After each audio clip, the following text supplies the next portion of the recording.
Hey family, I'm Stephanie Wade. I'm Habasi, helping your brothers and sisters in Africa, and I'm also the Creole Griotess. But anyway, guys,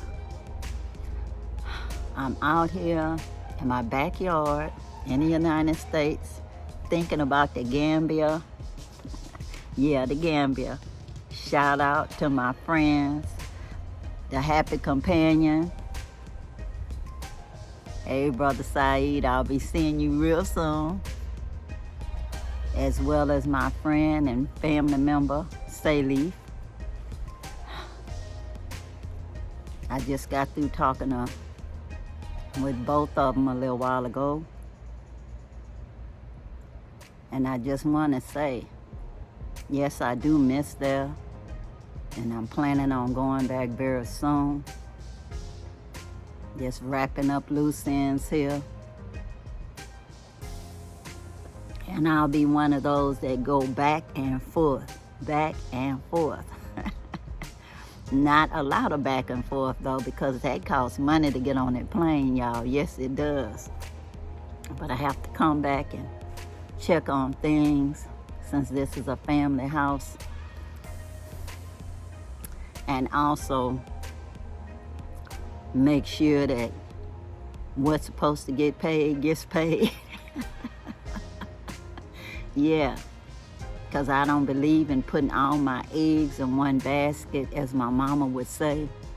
It's too much instability worldwide for me to think that it's okay to burn my bridges where I am right now. This house is paid for, so I'm better off holding on to it as long as I can. And if I get what I need to get, just hold on to it and be building on my little round house in the Gambia, y'all. Yeah, my round house is all I want, is my tiny round house for my first house. And then the next one, maybe a bigger round house made out of something else. Maybe recycled plastic bottles or something, stuffed with recyclable stuff. I've been watching all these YouTube videos, y'all. I'm inspired. Hopefully we can set up a community movement with everybody becoming what? Self-sustainable, y'all. But self-sustainable don't mean that we don't need the money from nowhere. And when you get money, I know I ain't getting no free money. I worked my whole life and put money into the system so that I will get my retirement benefits. So it's not like somebody giving me anything free. But when I'm abroad, I have not invested any funds there, and they don't have that type system. So no, there's no funds for me to draw on over there. When I'm there, it's totally spending money, not making money.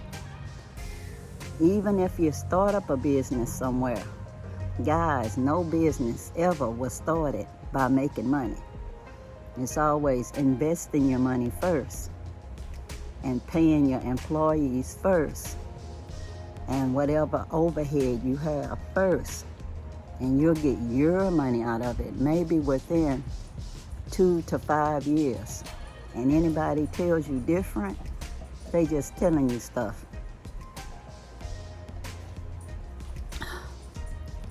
I remember I was part of a Savannah Drugs and Liquor some years back. I mean, lots of years back. I was a young married woman, and my husband and I owned a corner store that had all kind of stuff in it.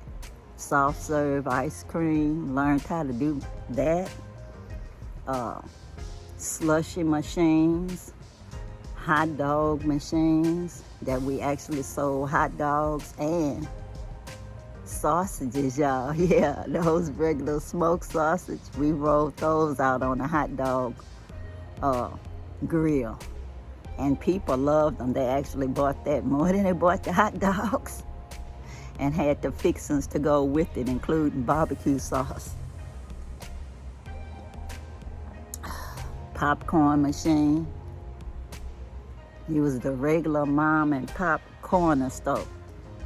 He even had what they call Lil Bucky's. So it was like getting stuff from Walmart, little bit of everyday items, and baby clothes and records. Yeah, it was records back then. The long play records and 45s. We used to play the music there and everything, y'all. I used to sell stuff, carrying my baby on my back. Yep. I didn't wrap him on my back, but I did have him in my backpack. And my husband was a pharmacist, so he ran the medical center next door that had a pharmacy in it. And it was still small time, y'all. I'm not gonna lie and act like it was big time. It wasn't. But it was big time for us, because I was first generation of my family to get a professional license, a registered nurse. And he was the first one in his family to become a registered pharmacist. And he was an immigrant, y'all. Yeah, even used to go to school barefoot back in the day. Came here on a scholarship from the Pilgrim Baptist Mission. And it was a Pan-African, for the most part, society. And they got their money from their members in the United States, starting in Chicago, the main area, the Pilgrim Baptist Church in Chicago, and from the people in Great Britain, UK, whatever you want to call it. And they chartered jets and went there and everything, supported the system until it ended up with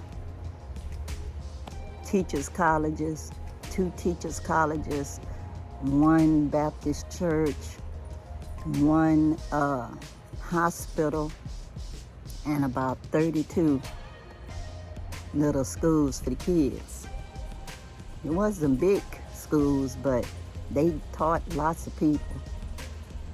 And then they had all of these fundraisers where they actually sent the kids that graduated, that had high marks, to the United States to get their education. And my ex-husband was one of them. But anyway, guys, how y'all doing today? Y'all know sometime when I start talking, I forget to say stuff like that. If this is your first time visiting my channel, welcome to my channel. If you're coming back, welcome back. If you have not subscribed, please do. It's free, y'all. What you waiting on? And I just want to say, it's a fabulous day. I got nice breeze out here. I sprayed myself with store-bought deep wood insect repellent. We'll see if it does me any good. It's hot out here, but it's nice and breezy. I feel the ocean breezes. But anyway, guys, I know I said before, but I'll tell y'all again. I hope you're having a fabulous day, and thank you for checking me out. Somebody sent me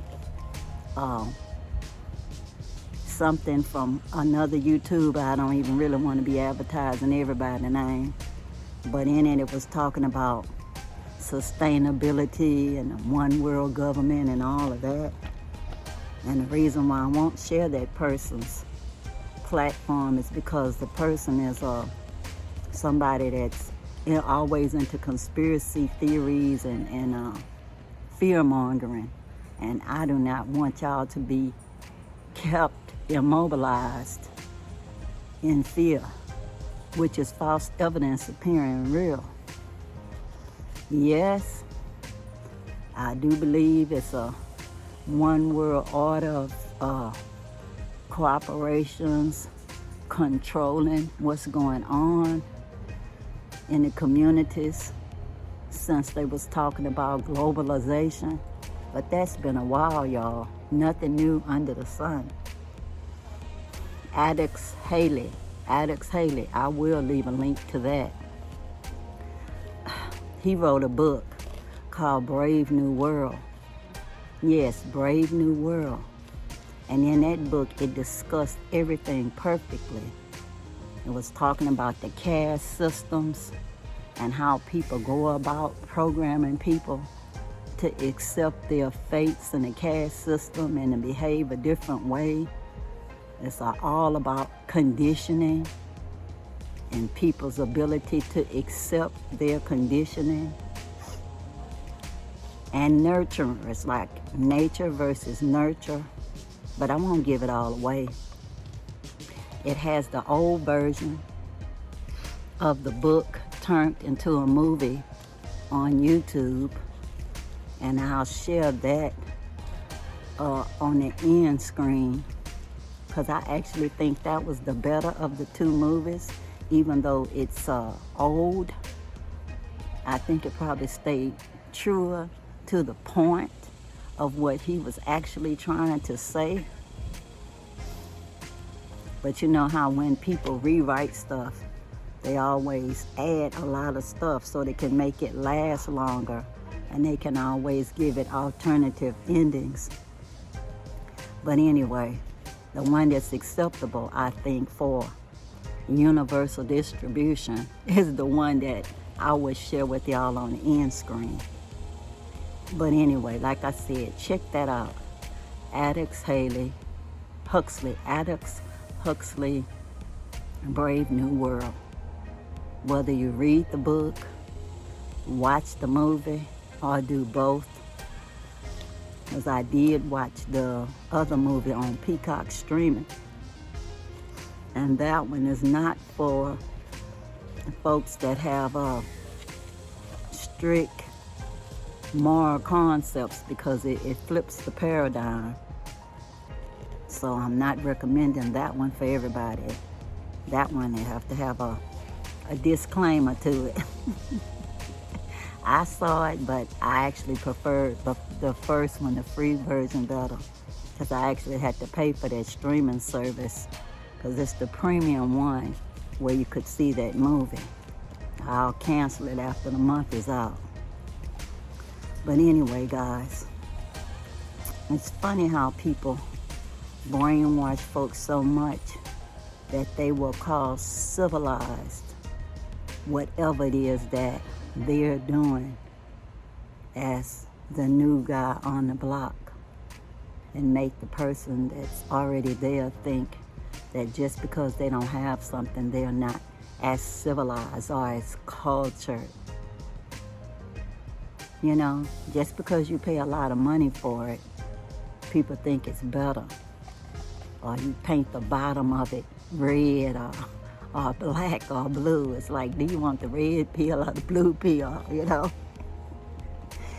Oh, they make you think your culture is old-fashioned and that your belief system is demonic, and that their belief system is the one true,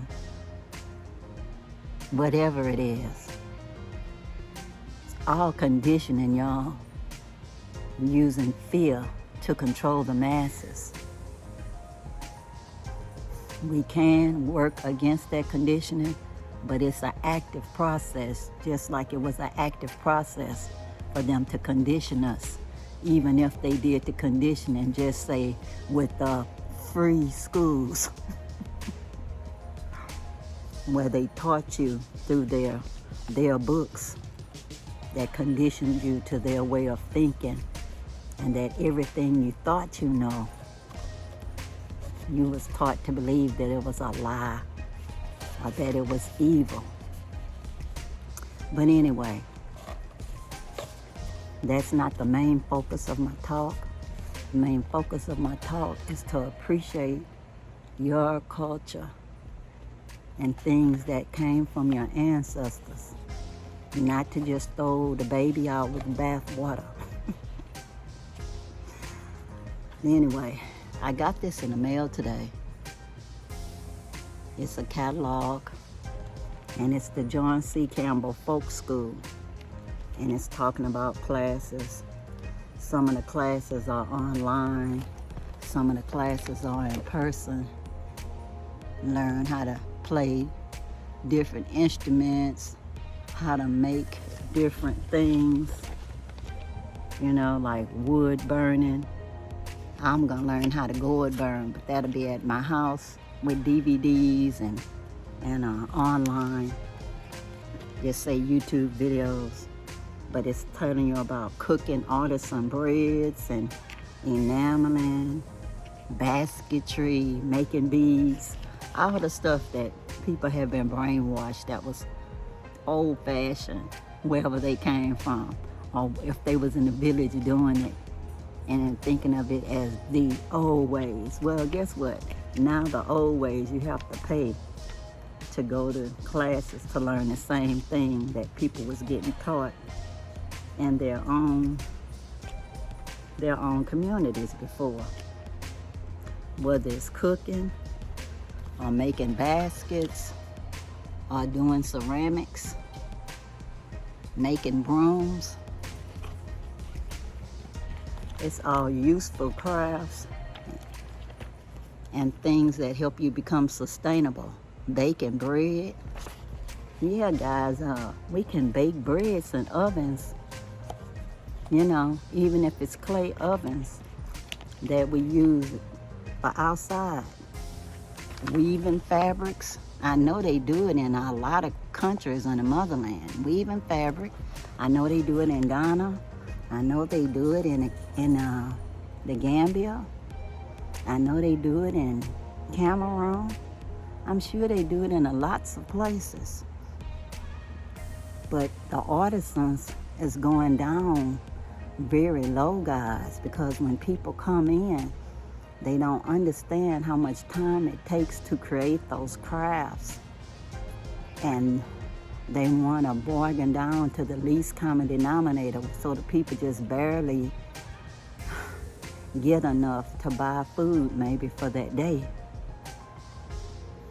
And that's not right, y'all. Artisans should not be starving artisans because people don't understand what it takes to create that art form. Well, anyway, guys, I appreciate it. And you see they call it Salute to the Arts and Crafts Movement. Yeah, movement. Why does it have to be a movement? It's unfortunate. It was already there.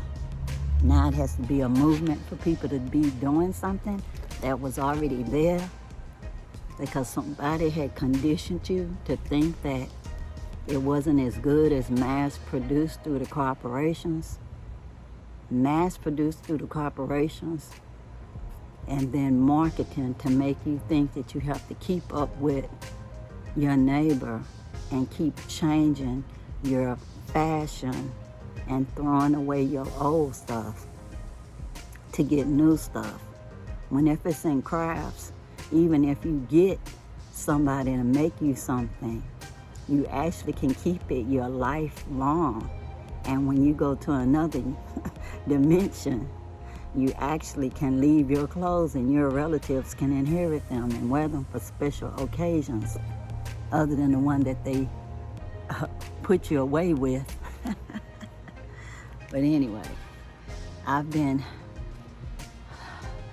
thinking about sustainable living for a very long time, y'all. No, I do not have money to build no house that big, but it's just a part of this book that I got at one of these half-price books places. And it's telling you all about different ways that you can build sustainably, no matter what. Whether you're using containers or bamboo or mud that they call earth bricks, or recycling with bottles, whether it's glass bottles or plastic bottles. It's just different ways to cut your footprint on this earth. Even though they consider that houses with small footprints even though not necessarily a tiny house. But guys, we can do it. It's just a matter of us sharing our local seeds with each other, which doesn't cost anything but your time, us encouraging each other to plant our foods, even if you just planting them in a bucket to get started. You can do it. I know you can do it. And that came from my mother early in year. You can plant trees. Deforestation is something that's causing a lot of flooding and losing our topsoil. And then it's hard to grow anything after that. We have to quit burning up our land to plant one particular crop or graze animals. It's like we can actually have food, forest, and everybody can eat, including our animals we raise. I'm not into raising animals and slaughtering them, but to each his own on that. But I definitely am into doing a pescatarian lifestyle, which is eating seafood and growing my own organic vegetables and all of that, and fruits, and eating locally. Tell me what y'all doing for sustainable living. I'd like to do a live discussing that, but only if you guys will contribute by speaking speaking on that live. I need at least a couple of people to say that they'll actually do that and commit to a time where they'll be calling in and we can discuss sustainability. And no, I am not talking about praying for nothing to fall. I'm not into Babylon falling kind of stuff, because I worked hard all my life to put money into that system. And yeah, I want that system to last my whole lifetime so I can be getting my money every month. So it'll help me pay my bills and build my tiny house. I am not somebody with a lot of money. So yes, I need my monthly income, and that's how I get it. I've been retired 6 years. I get nothing for this YouTube thing. And at this age, I'm not going to try to keep investing in this and that. What little money I do have, tying it all up, when I could be using what little money I do have to put my fence up and put my borehole there and start building my house on a consistent basis, like an ant. Yeah, y'all, like an ant. Little by little to get it done. But anyway, guys, I hope I helped y'all to start thinking about sustainable living, and even to think about how we was all conditioned to behave like we behave, and how we are taught not to appreciate our own cultures, and that we ruin our own ecosystems by pure ignorance, and that we don't appreciate our artisans because of conditioning. It's not always about getting a quote deal, because you cannot compare something that's an original to a copy, a cheap copy that's manufactured in a factory, and all the damage that factories do to the system It's unbelievable the kind of stuff, the waste that's produced from these big factories that I know I don't pray to bring factories to anywhere. It's enough factories already, y'all, for real. We just need to learn how to do things sustainably and as natural as possible so we can save the planet for ourselves and for our descendants. Well, anyway, guys, I'm cooking some beans this afternoon. I've been cooking them all night. That's how Creole people do, y'all. Now I gotta put the seasonings in it and fix me some rice, have me some nice red beans and rice. Maybe cook me a little cornbread with it. We'll see, as my mama would say. But anyway, guys, have a nice good morning, good evening, or good afternoon, whatever time you're watching this video. I want you to know that I agape love each and every one of y'all. I appreciate all of y'all. I hope what I said is helping somebody get to another level. That we unplug more from the TV and come outside and get some fresh air, plant something, nurture something, be creative. If you don't know, you can always ask somebody. And until next time, y'all, peace, peace, power to the people. And I'm out, y'all. Bye.